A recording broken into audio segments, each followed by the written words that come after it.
David, we're talking with U.S. Congressman Mark Pocan. He represents the 2nd District of the state of Wisconsin here in Washington, D.C. in the U.S. House of Representatives, pocan.house.gov. David in Woodland Hills, California. You're on the air with Congressman Pocan.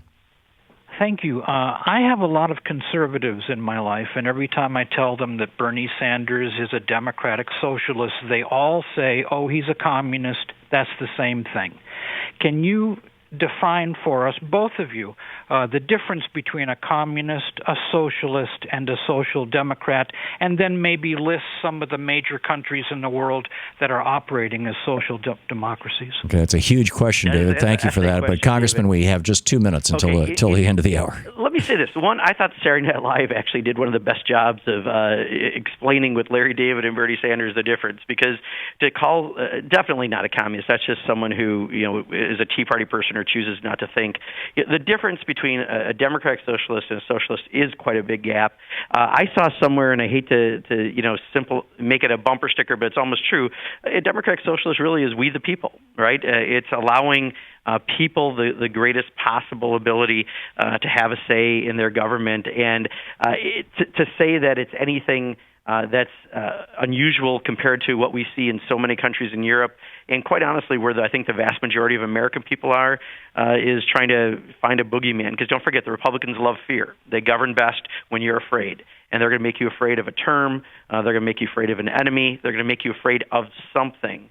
And I think that if we get beyond the terminology, although granted they will try to use it over and over, there isn't anything that we should be afraid of, and we should just realize that people are going to describe themselves in different ways. But democratic socialist, Tom, I don't know about you, but we the people seems to be a pretty fair, short definition for me. Yeah, I think George Washington was a democratic socialist. He signed legislation to provide for the poor here in Washington, D.C., for example.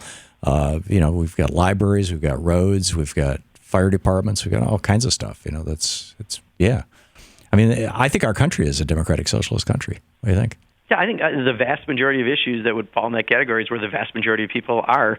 And but again, I think if we have a debate about democratic socialism versus communism, we are going to fail miserably. We need to talk about the values, what it means to make sure that every family has opportunity, right. That we're making sure that people having wage growth, who've been working hard and want to make more, and we want to make sure that we're investing in things like our infrastructure, making sure a flint never happens in a country as great as ours. Yeah, well said. Totally agree.